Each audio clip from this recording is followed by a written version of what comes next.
Welcome to the Holy Bible Daily, where we are reading through the Bible in 1 year. If you missed yesterday's reading, you can find it here on the channel.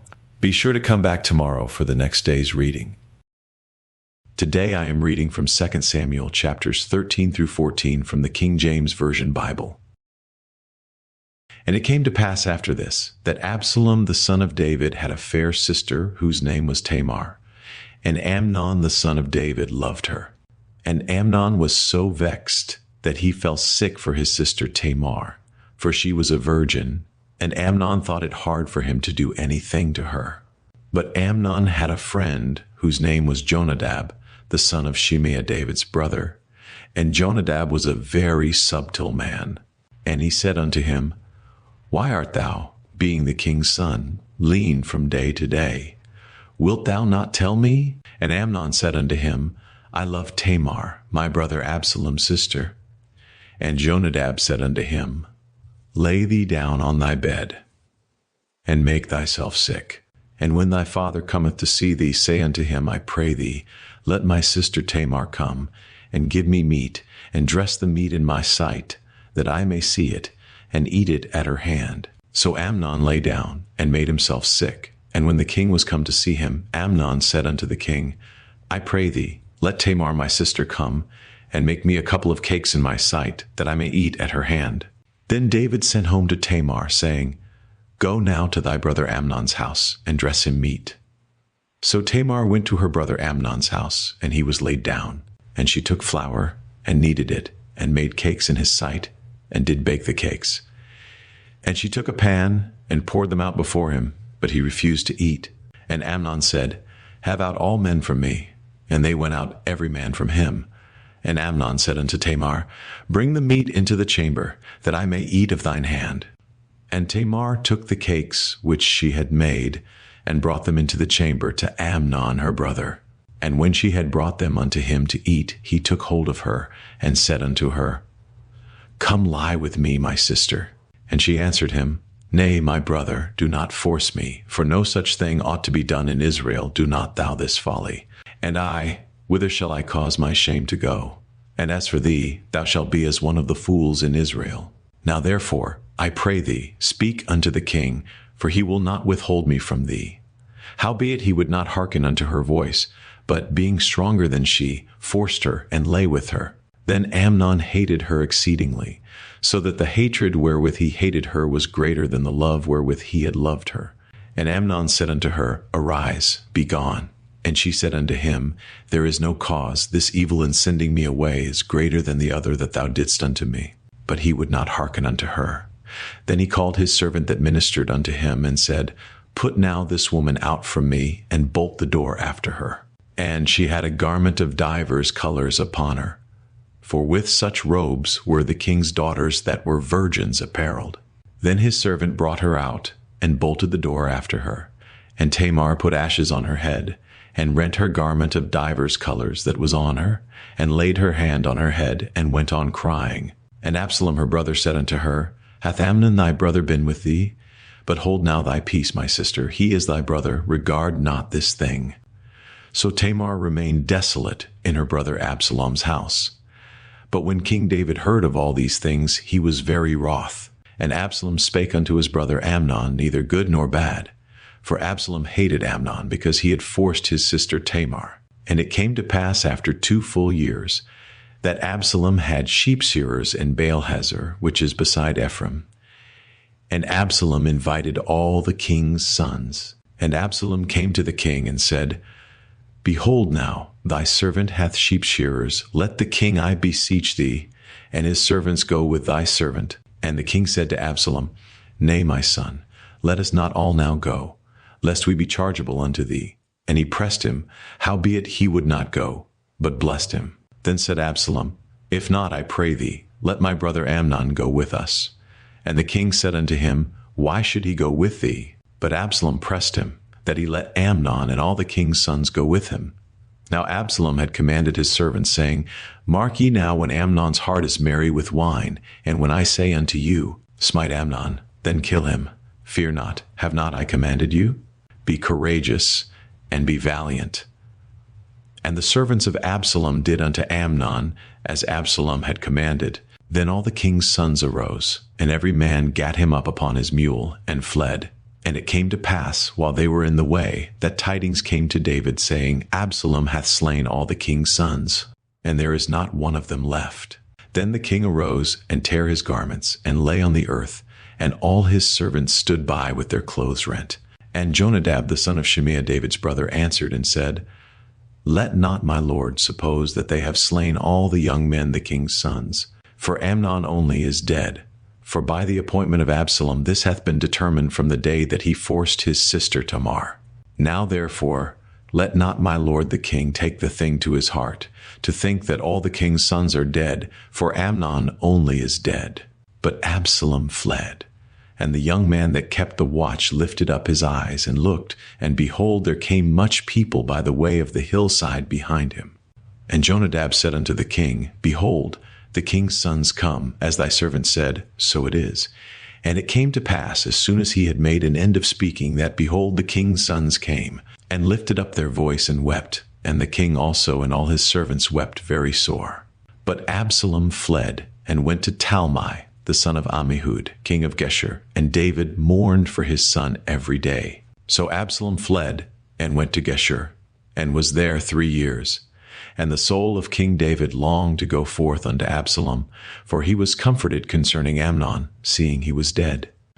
Now Joab the son of Zeruiah perceived that the king's heart was toward Absalom.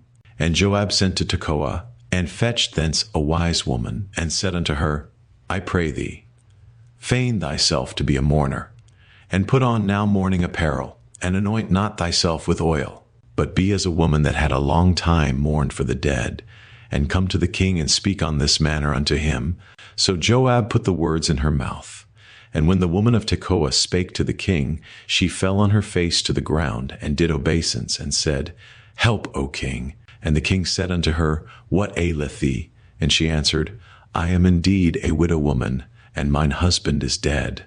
And thy handmaid had 2 sons, and they 2 strove together in the field, and there was none to part them, but the one smote the other, and slew him. And behold, the whole family is risen against thine handmaid. And they said, Deliver him that smote his brother, that we may kill him, for the life of his brother whom he slew, and we will destroy the heir also, and so they shall quench my coal which is left, and shall not leave to my husband neither name nor remainder upon the earth. And the king said unto the woman, Go to thine house, and I will give charge concerning thee. And the woman of Tekoa said unto the king, My lord, O king, the iniquity be on me, and on my father's house, and the king and his throne be guiltless. And the king said, Whosoever saith aught unto thee, bring him to me, and he shall not touch thee any more. Then said she, I pray thee, let the king remember the Lord thy God, that thou wouldest not suffer the revengers of blood to destroy any more, lest they destroy my son. And he said, As the Lord liveth, there shall not one hair of thy son fall to the earth. Then the woman said, Let thine handmaid, I pray thee, speak one word unto my lord the king. And he said, Say on. And the woman said, Wherefore then hast thou thought such a thing against the people of God? For the king doth speak this thing as one which is faulty, in that the king doth not fetch home again his banished. For we must needs die, and are as water spilt on the ground, which cannot be gathered up again. Neither doth God respect any person, yet doth he devise means that his banished be not expelled from him. Now therefore that I am come to speak of this thing unto my lord the king, it is because the people have made me afraid. And thy handmaid said, I will now speak unto the king. It may be that the king will perform the request of his handmaid. For the king will hear, to deliver his handmaid out of the hand of the man that would destroy me and my son together out of the inheritance of God. Then thine handmaid said, The word of my lord the king shall now be comfortable, for as an angel of God, so is my lord the king to discern good and bad. Therefore the Lord thy God will be with thee. Then the king answered and said unto the woman, Hide not from me, I pray thee, the thing that I shall ask thee. And the woman said, Let my lord the king now speak. And the king said, Is not the hand of Joab with thee in all this? And the woman answered and said, As thy soul liveth, my lord the king, none can turn to the right hand or to the left from aught that my lord the king hath spoken. For thy servant Joab he bade me, and he put all these words in the mouth of thine handmaid, to fetch about this form of speech hath thy servant Joab done this thing.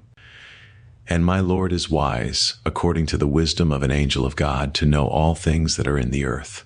And the king said unto Joab, Behold now, I have done this thing. Go therefore, bring the young man Absalom again. And Joab fell to the ground on his face, and bowed himself, and thanked the king.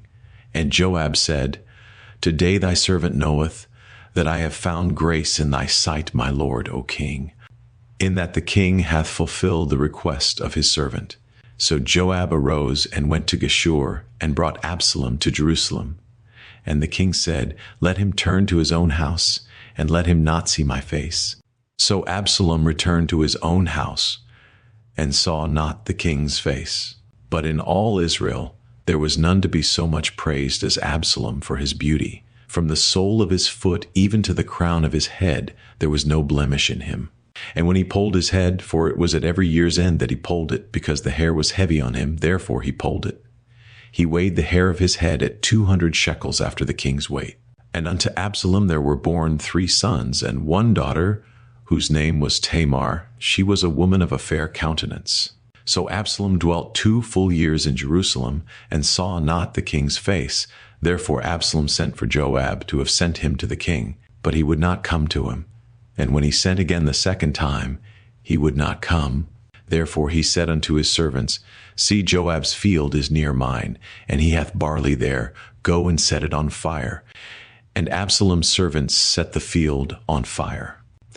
Then Joab arose and came to Absalom unto his house, and said unto him, Wherefore have thy servants set my field on fire? And Absalom answered Joab, Behold, I sent unto thee, saying, Come hither, that I may send thee to the king, to say, Wherefore am I come from Geshur? It had been good for me to have been there still. Now therefore let me see the king's face, and if there be any iniquity in me, let him kill me. So Joab came to the king, and told him. And when he had called for Absalom, he came to the king, and bowed himself on his face to the ground before the king, and the king kissed Absalom. Thank you for joining me for today's daily reading. I hope this reading has been a blessing to you, and that you will pray, meditate, and think on the things we have read today in God's Word. Please take a moment to like and share this daily reading, and if you haven't done so already, please make sure to subscribe so you won't miss any daily Bible readings. Make sure to join me again tomorrow. And together we will be reading 2 Samuel chapters 14 through 15. Until then, may God's peace be with you.